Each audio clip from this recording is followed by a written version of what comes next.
Oh bro, binidyo kita oh. Ito ang Dalangayan.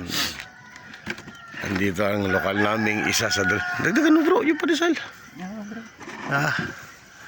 Yan. Walang kasi ang mahilig sa ano. Sa mga gustong mag-attend ng pasasalamat ngayon, dito ang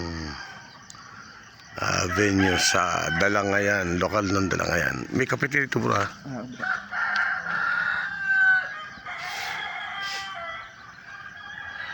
Okay. Ayan, Dalangayan Church.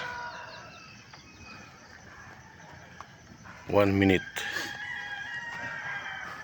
Si Mrs. ko ilang linggo lang inuubo.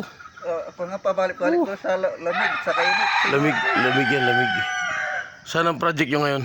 Yan lang din bro sa dating, di ba figure ito? Oo, oo. Lagpas lang yan.